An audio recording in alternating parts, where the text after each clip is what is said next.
First of all, definitely great to meet you.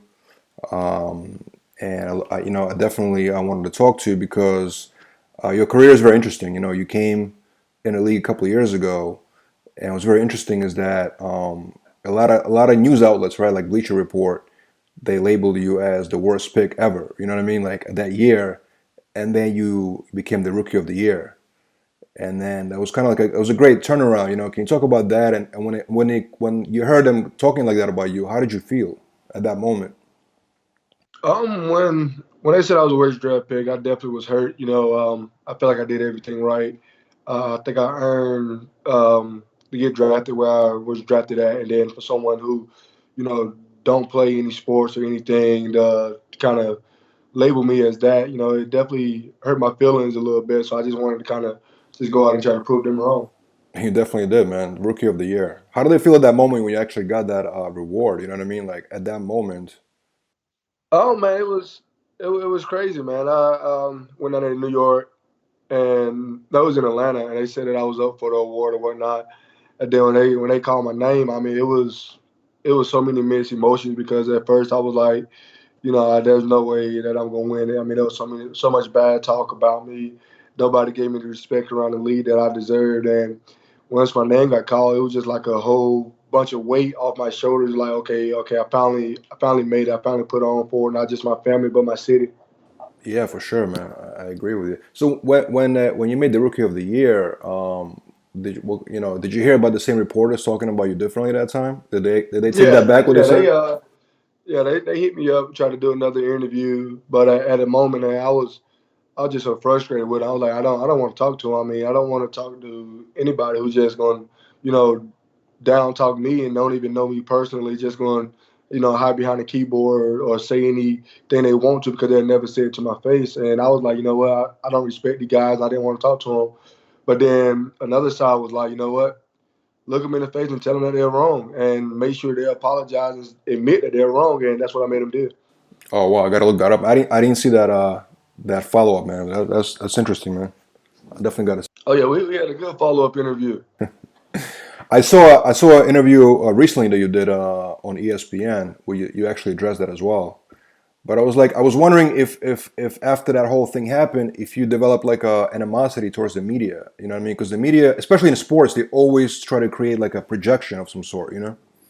Yeah, I mean, with the media, I mean, you gotta, that's another way, another outlet of reaching fans. For me, I watch a lot of people from the media, and I know that they're gonna talk trash because that's their job. I mean, a lot of people don't do a lot of homework on small schools, and if they're not a Power 5 school, of course they're gonna say that it was a bad pick or talk down on you because they really don't know you and they suck at their job. So with me, I'm like, well, I'm putting on for the small schools. I'm putting on for the small cities, and if I can show my face day in and day out in the media and show nothing but respect, all these kids in my community and any other community who's getting backlash and saying that they can't be anything, I'm a walking testimony. They can see that day in and day out. No, for sure, man. So why do they call you the Maniac? Right? Is that still your nickname? Because I heard that's your nickname, but you're a very mellow, humble guy, man. Why do they call you that?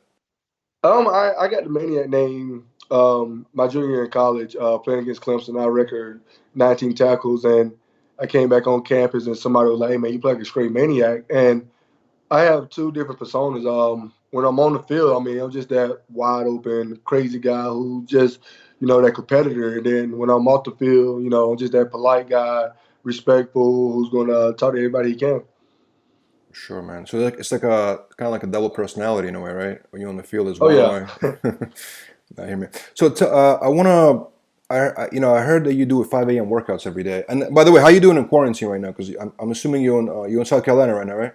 Yeah, I'm in South Carolina. Well, the NFL send some weights and stuff for us to use, and I'm from the country, so I mean, there's nothing new to me. I mean, I ain't had too much equipment growing up anyway, so I just went back to back to everything that my foundation. So I mean, pulling tires, pushing tires, flipping tires, running around in the field, working with the animals, working in the yard.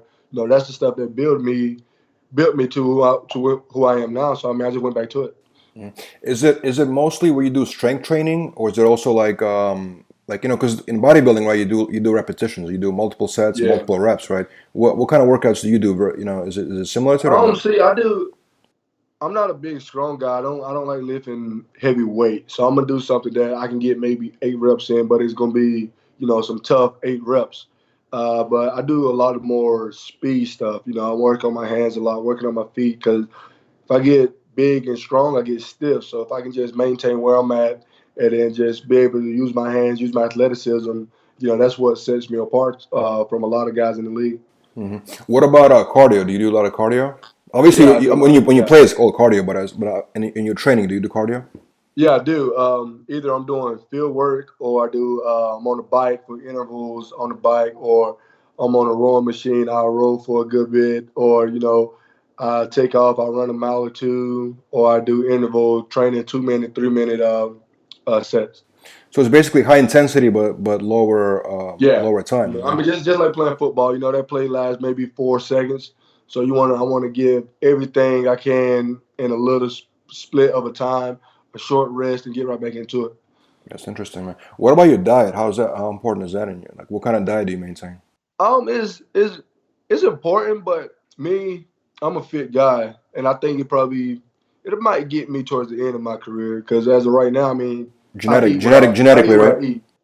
I don't follow no guideline of what to eat because for one, I'm in the country and I don't have the stores that can cook my meals, stuff like that. So I mean, I just eat what I ate when I was growing up, and like I said, I run and I work out all the time. So I feel like as long as I do that, I maintain everything, I'll be fine.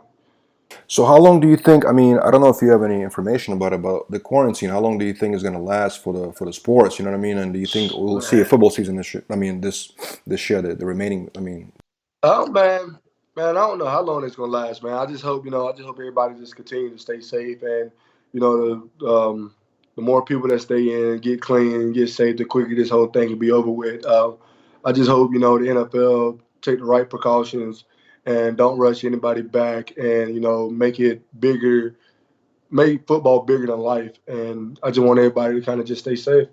no, for sure, I agree with you, man.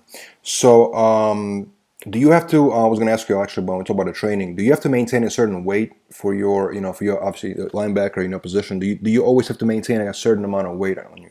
Yeah, for me, man, I'm one of the smaller linebackers in the league, so I try to stay around between 225 to maybe 219 with maybe 8% body fat. That's where I feel my best at. I feel like I can run around, make plays, and that's the only weight I'm trying to maintain.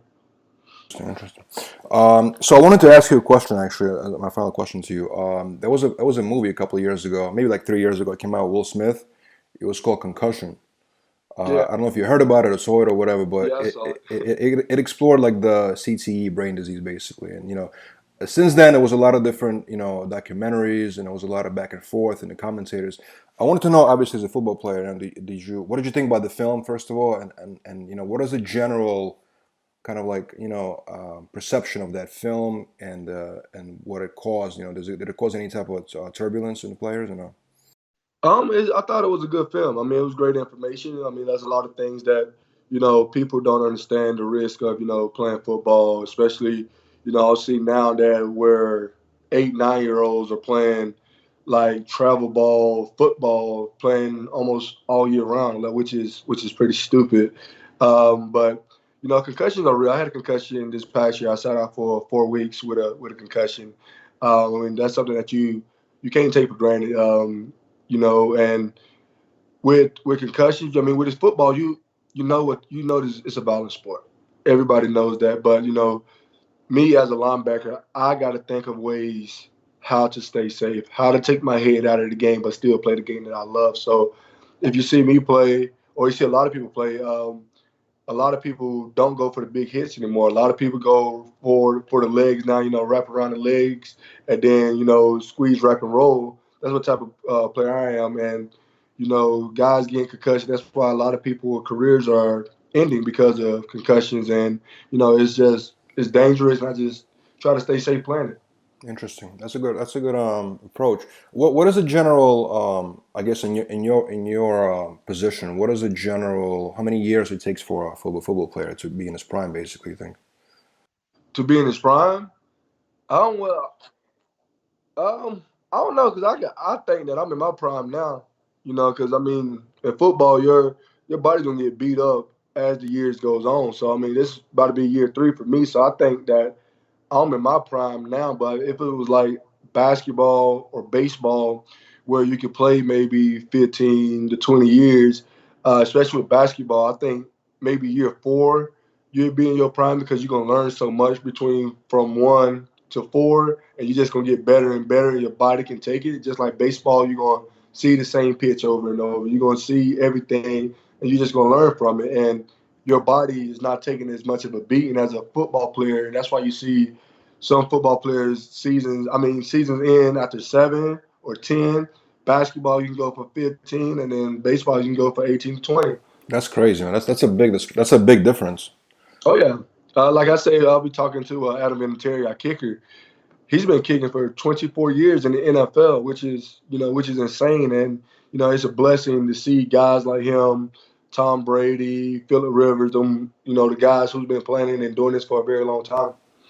Yeah, it's crazy because I heard in boxing they say the less you get hit, like the more the longer you can be a boxer. You know Oh what I'm yeah, saying? yeah. I mean, it's the same exact thing for football. I mean, as a linebacker, you pounding and pounding and pounding week in and week out. Your body is going to eventually say, you know what, you can't take this anymore. But as you go through a game, like a kicker or a quarterback who's not really taking that beating like any other big skill guys, you're gonna last longer.